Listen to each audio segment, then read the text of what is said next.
Yo, what's going on everybody over on One End Gaming? This is Crimson. Today what we are bringing you guys is the second episode of 200 plus week, and in this gameplay you guys are going to be watching a solo 215 kill game on Nuketown done by Excellence using the FAL, and that's pretty much it for the gameplay. There's not much else to say about it, but I do believe he failed a couple of streaks here and there throughout the gameplay, so obviously it could have been a higher kill game, but nonetheless a 215 kill gameplay on Nuketown completely solo is pretty impressive, and it's also pretty entertaining. You guys will see that his kill streaks do go pretty ham throughout the gameplay. His cannon unit and his swarm do get quite a few 5 and 6 man feeds, which obviously doesn't really take much skill just because your kill streaks are doing all the work, but it's still entertaining to watch nonetheless, so I hope you guys do enjoy it in the background. And if you guys do enjoy any of the gameplay, Excellence's link will be down in the description, and if you guys enjoy any of the commentary throughout the video, my link will be down there as well, so let's get right into what I want to talk about. So today what I'm going to be talking about is whether or not gameplays take skill within the Call of Duty community. A lot of people agree and say that they do take skill, and then a lot of people tend to disagree and say that they don't take skill. And I think that the people that say that they don't take skill are usually the people that think that they can get the same caliber of gameplay such as pub stompers if they had the correct lobbies, which I disagree with because obviously gameplays do take a lot of skill and not many people can get, or not many people, but a lot of people can't get the same gameplays as others can. So to summarize pretty much all gameplays on YouTube, I'd say about 50% of gameplays are skill and then 50% of gameplays are luck. So let's get right into why I think that. So I'm going to be talking about different gameplays because obviously not all gameplays are the same, but I'm going to be starting with 200 plus just because it is a 200 plus week and it's also a 200 plus gameplay that I'm coming over. So for 200 plus, I'd say it's about 50% luck, 50% skill like it is with most gameplays, but I think this is the most accurate description you can get at a 50-50 with both luck and skill. So let's start with skill. Now with skill, obviously you need the gun skill. That's pretty much generic with pretty much all gameplays. All pub stompers are going to need, and all pub stompers are pretty much going to have gun skill anyways. Some have better gun skill than others, but for the most part you just need that gun skill to be able to get gun kills and, you know, kill multiple enemies if they're in front of you or if you get overrun or something like that. But the main part of skill with these types of gameplays is you need really good spawn knowledge, and you need to be able to just anticipate where the enemies are spawning and just good map awareness and things like that, because obviously in this gameplay he is running the orbital VSAT, so obviously, you know, he's going to be knowing where the enemies are for the most part, but he's not going to be constantly having the VSAT up because it is going to die down, and it's tough to get your VSAT back up when you're running K9 and Swarm as opposed to if you're running non-lethals completely. Non-lethals, I guess I should say, which I'll get onto later in the video, but that's the skill set that you kind of need with these kind of gameplays. Is you need really good map awareness and you really do need good spawn knowledge. Although he is playing a small map such as Nuketown where it's easy to anticipate where the enemies are spawning, I still think that with these types of gameplays you still need pretty good spawn knowledge and map awareness and things such as that. So that's the skill set of these types of gameplays. Now let's get to the luck part. Now with the luck part, pretty much with all high kill games, especially with 200 pluses, is you need your kill streaks to put in work. And I'm sure we've all had those games on Call of Duty where we're running lethals and we think that we got a high kill game and we look at the scoreboard and we may have only gotten 140 or 150, which is still pretty good, but we probably thought that maybe, you know, you got a 180 or 190 because your kill streaks didn't just put in enough work. And sometimes it's weird because Black Ops 2 kill streaks are known for probably being some of the best kill streaks in all of Call of Duty, but sometimes they just don't put in the work that you need them to, and that happens sometimes. So that's basically the luck part with these kinds of gameplays, especially high kill games, is you need your kill streaks to put in work and go ham.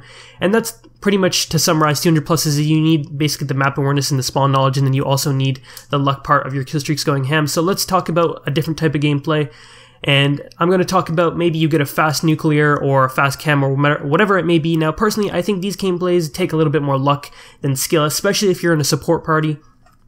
So let's get into why I think it takes a little bit more luck than it does skill to get like a fast nuclear or a fast chem strike or whatever it may be. Now, say if you're playing completely solo, obviously that's going to take a lot more skill, but it's still going to take more luck in my opinion, just because the only skill part you need with getting fast nukes or whatever it may be is the rushing ability that you have. And pretty much with most pub stompers already have a high rushing, I guess, play style.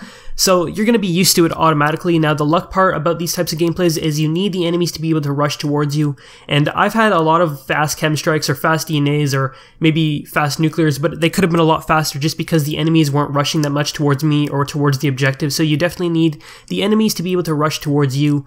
And that's the luck part of getting fast DNAs or maybe fast nuclears or whatever it may be. Now say you're playing in a support party, that obviously takes a lot more luck because obviously you've seen a lot of fast Moabs on Terminal in Modern Warfare 3 where people are just spawn trapping in support parties and the enemies are basically spawning right in front of them. So that doesn't really take much skill in my opinion. The only skill it takes is having good aim and not being able to get overrun by too many enemies. But for the most part, it's just luck. You have to have the enemies to spawn right in front of you, and if the spawns flip, then that's unfortunate for you, but that's definitely a lot more of a luck skill or a luck-based gameplay than it is a skill-based gameplay with fast, whatever the kill streak may be. So let's talk about something like Call of Duty Ghosts now. Call of Duty Ghosts is a lot different compared to Black Ops 2 and Advanced Warfare, because with Black Ops 2 and Advanced Warfare, they're kind of similar. You're not really going to make many mistakes in Black Ops 2 because, you have a V set up when you're running non-lethals, and the only time you're really making a mistake in Black Ops 2 is if you make the mistake yourself. Now, obviously, there's a skill set with that, with, being smart and anticipating where your enemies are going to be coming from and picking the proper gunfights even when you have a V set up.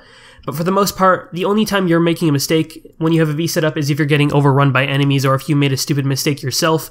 And in Advanced Warfare, the only time you're going to make a mistake if you have a UAV with threat detection on is if the enemies have low profile on, but if they don't, then the only time you're really making a mistake is if you either get overrun or maybe you run out of ammo or you make a stupid mistake or something like that. So with Call of Duty Ghosts, you don't really have anything to, show you where the enemies are constantly unless you're running support for yourself or people are running support for you. But I'm talking about solo-wise. You may have oracles and stuff like that, but for the most part, people like to run specialists in Call of Duty Ghosts. So obviously you can sound horror in games like Ghosts and Modern Warfare 3 and Infinity Ward Call of Duties, but you're mainly, I guess, what is the word? You're anticipating the enemies just by sound whoring them and having good map knowledge and map awareness, and those games take a lot more skill than games like Black Ops 2 and Advanced Warfare, and I feel like Call of Duty Ghosts and Modern Warfare 3 and just Infinity Ward Call of Duties in general take a lot more skill to get gameplays in than they do, Black Ops 2 and Advanced Warfare, just because Black Ops 2 and Advanced Warfare are somewhat similar games, but that's just what I think of what gameplays do take skill and what gameplays don't take skill. It annoys me when I see a lot of people on YouTube saying that gameplays don't take skill and that they could get the same caliber gameplays such as other pub stompers, which isn't true, just because obviously if they didn't take skill, then everyone would have a 200 plus and everyone would have a triple nuclear or triple cam or something like that. But that's pretty much it for the gameplay and the commentary. Hopefully you guys did enjoy it. Like I said again, go check out Excellence, his link will be down in the description. And if you guys did enjoy any of the commentary, my link will be down there as well. And be sure to leave a like if you guys did enjoy the video, and I am out. Peace.